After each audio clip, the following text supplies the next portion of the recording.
அனைவருக்கும் வணக்கம். Welcome to Arul hobbies. நம்ம சேனலில் சாதாரண தையல் மிஷினில் எப்படி எம்ப்ராய்டரி போடுறோன்றதை பார்த்துட்ருக்கோம். இது வரைக்கும் 30 வகையான தையலை 30 டுட்டோரியல் வீடியோஸாக நான் போட்டிருக்கேன். இன்றைக்கி நம்ம பார்க்க போகிறது 31வது தையல். இந்த தையல் பேர் காஷ்மீர் ஸ்டிச். இந்த ஸ்டிச் வந்து ஒரு சாட்டின் பேஸ்டு ஸ்டிச்சு. சாட்டினையே வந்து ஸ்கொயராக போட போகிறோம். இது ஒரு ஃபில்லிங் ஸ்டிச். ஒரு ஏரியாவை கவர் பண்ணுறதுக்கு இந்த ஸ்டிச்சை நம்ம யூஸ் பண்ணலாம். இப்போ நம்ம ஒரு டிசைனில் எங்கே எம்ப்ராய்டரி பண்ணணுமோ அந்த போர்ஷனை இந்த மாதிரி ஈக்குவல் ஸ்கொயர்ஸாக நம்ம கோடு போட்டு வரைஞ்சிக்கலாம். இப்போ இந்த ஸ்கொயர்ஸை சாட்டின் ஸ்டிச் வச்சு ஃபில் பண்ண போகிறோம். அது மாதிரி பண்ணும்போது ஸ்கொயர்ஸை நம்ம எப்படி செலக்ட் பண்ணணும்னா டயகனலாக செலக்ட் பண்ணணும். அதாவது ஒரு ஸ்கொயருக்கும் இன்னொரு ஸ்கொயருக்கும் குறுக்க டைமண்டாக வர மாதிரி நம்ம செலக்ட் பண்ணிக்கணும். இந்த வீடியோவை தொடர்ந்து பார்த்தீங்கன்னா உங்களுக்கே புரியும். இந்த மாதிரி ஒவ்வொரு லைனாக நம்ம வந்து ஒவ்வொரு கலர் கொடுக்க போகிறோம். அப்படி கொடுக்கும்போது இந்த ஃபுல்லாக ஃபினிஷ் பண்ணும்போது ஃபுல்லாக கலர்ஃபுல்லாக ஒவ்வொரு லைனும் ஒவ்வொரு கலரில் இருக்கும். இப்படி கலர்ஃபுல்லாக இருக்கிறதுனால தான் இதுக்கு காஷ்மீர் ஸ்டிச்சுன்னு பேர் வந்துச்சோ என்னமோ. ஏன்னா காஷ்மீரில் வந்து கார்பெட் வந்து ரொம்ப ஃபேமஸ்ன்னு நம்ம எல்லாருக்குமே தெரியும். அது எப்படி கலர்ஃபுல்லாக கார்பெட் இருக்குதோ அதே மாதிரி இந்த எம்ப்ராய்டரி பார்க்க இருக்கிறதுனால இந்த பேர் வந்திருக்கலாம். இது சாதாரண தையல் மிஷின், எந்த ப்ரீ செட்டிங் கிடையாது. இது ஜிக்ஸாக் மிஷின் கிடையாது. நம்ம ஆர்டினரியாக துணி தைக்க யூஸ் பண்ணுற சாதாரண தையல் மிஷின் தான். அதில் இருக்க கீழே இருக்க ஃபூட்டை வந்து கலட்டிட்டு சில்க் த்ரெட் வச்சு நம்ம எம்ப்ராய்டரி போடுறோம். ஊசி ஒரே இடத்துல தான் குத்திக்கிட்டு இருக்கு. நாம் தான் மேனுவலாக ஃப்ரேமை இந்த கோட்டுக்கும் அந்த கோட்டுக்கும் நகர்த்தி ஊசியை குத்த வைக்கிறோம். அப்போ நடுவில் ஒரு சாட்டின் ஸ்டிச் நமக்கு கிடைக்கிது. இந்த மாதிரி சாட்டின் ஸ்டிச் போடுறதுக்கு கொஞ்சம் ப்ராக்டிஸ் வேணும். நல்லா ப்ராக்டிஸ் பண்ணால் தான் நமக்கு அந்த ஃப்ரேமை வந்து கரெக்டாக அந்த 2 கோட்டு மேலேயும் நம்ம வந்து ஊசியை பஞ்ச் பண்ண வைக்க முடியும். அதுக்கு கொஞ்சம் ப்ராக்டிஸ் வேணும். நீங்கள் அந்த ஒரு சாட்டின் ஸ்டிச்சை ப்ராக்டிஸ் பண்ணிட்டீங்கனாலே நிறையா ஸ்டிச்சஸ் நம்ம போடலாம். கமெண்ட்டில் நிறைய தோழிகள் என்கிட்ட கேட்குறது, நாங்களும் இந்த மாதிரி ட்ரை பண்ணி பார்த்தோம், எங்களுக்கு வரல அப்படிங்கிறது தான். நான் வீடியோஸில் நிறைய வீடியோஸில் ஒவ்வொரு டிப்ஸ் சொல்லியிருப்பேன். ஒன்று மேலே இருக்க நூல் லூஸாக இருக்கும், இல்லைன்னா கீழே இருக்க நூல் டைட்டாக இருக்கும்.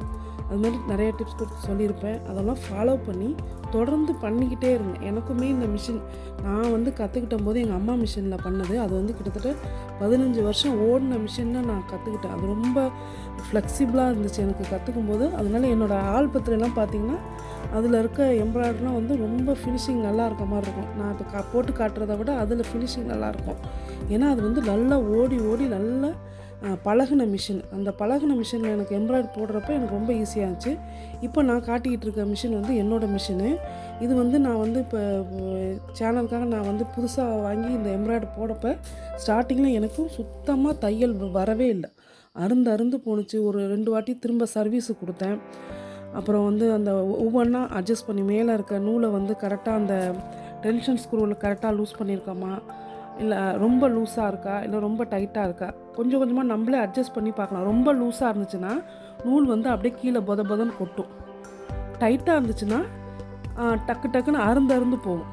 இது மாதிரி ஒவ்வொரு இந்த மாதிரி பிரச்சனை இருக்கும். அதே மாதிரி பாபினில் இருக்கிற ஸ்க்ரூவை வந்து லைட்டாக நான் லூஸ் பண்ண சொல்லியிருக்கேன். எம்ப்ராய்டரி போடுறப்ப மட்டும் அந்த பாபினுக்கு மட்டும் தனியாக வச்சுக்கோங்க. எம்ப்ராய்டரிக்குன்னு தனியாக பாபின் வச்சுக்கோங்க. அந்த பாபின் ஸ்க்ரூவை வந்து நான் லைட்டாக லூஸ் பண்ண சொல்லியிருக்கேன். ஏன்னா மேலே இருக்க சில்க் த்ரெட் வந்து ரொம்ப மெலிசான த்ரெட். அப்போ கீழேருந்து வர நூல் வந்து ரொம்ப டைட்டாக பிடிச்சிச்சின்னா நூல் அருந்து போகும். அதனால் பாபினில் நம்ம ஸ்க்ரூ லூஸ் பண்ணியிருக்கோம்.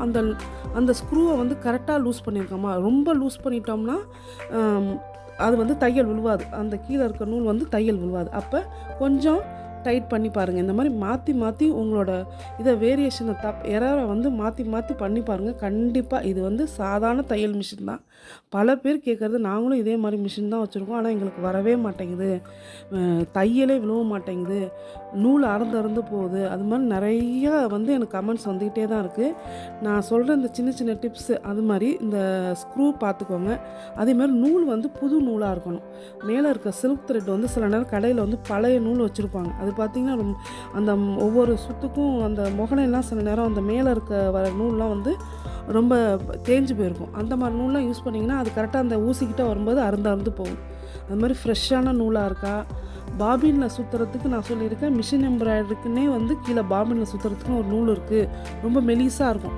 நம்ம சாதாரண தையல் மிஷினுக்கு யூஸ் பண்ணுற நூலோட அது கொஞ்சம் மெலிசாக இருக்கும். அப்போ நமக்கு போடுறதுக்கு ஈஸியாக இருக்கும். அது கிடைச்சா அதை யூஸ் பண்ணுங்கள். அப்படி கிடைக்கலனாலும் நீங்கள் சாதாரண நூலில் நீங்கள் போட்டாலுமே வரும். ஏன்னா நான் கற்றுக்கிறப்பெல்லாம் வந்து சாதாரண நம்ம தையலுக்கு யூஸ் பண்ணுற அந்த நூலை தான் நான் வந்து கீழே பாபினுக்கு சுற்றிருப்பேன்.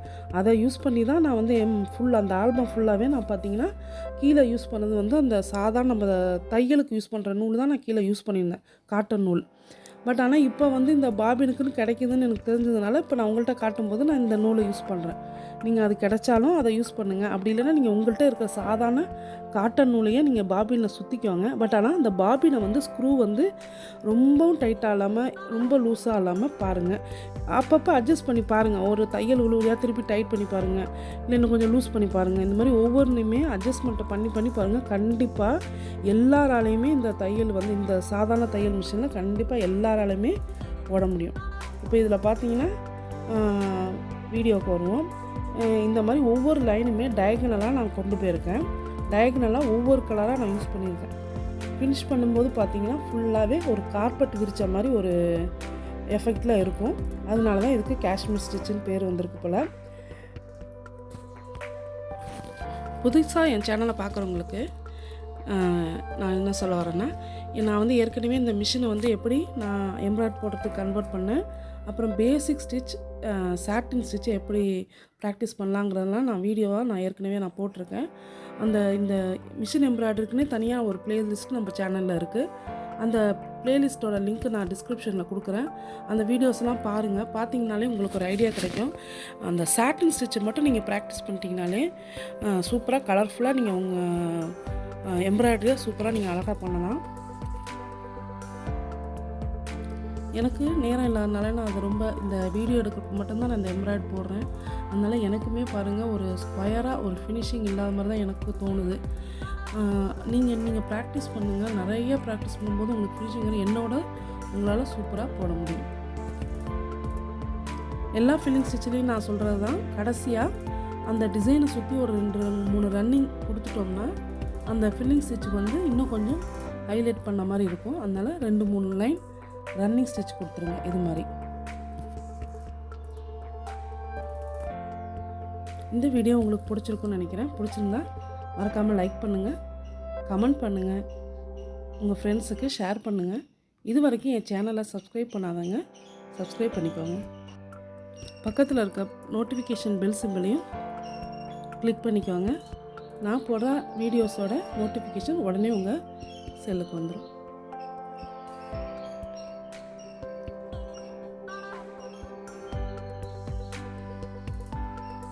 இது நான் என்னோடய ஆல்பத்துக்காக பண்ண டிசைனு. 2 பேர் வந்து ஸ்டேஜில் டான்ஸ் ஆடுற மாதிரி மேலே ஸ்டேஜோட ஸ்க்ரீன்லாம் வந்து இந்த காஷ்மீர் ஸ்டிச் வச்சு பண்ணியிருக்கேன்.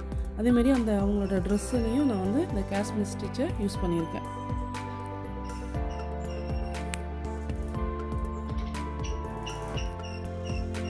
கடைசி வரைக்கும் ஸ்கிப் பண்ணாமல் என் வீடியோவை பார்த்ததுக்கு ரொம்ப நன்றி. அடுத்த வீடியோவில் சந்திக்கலாம்.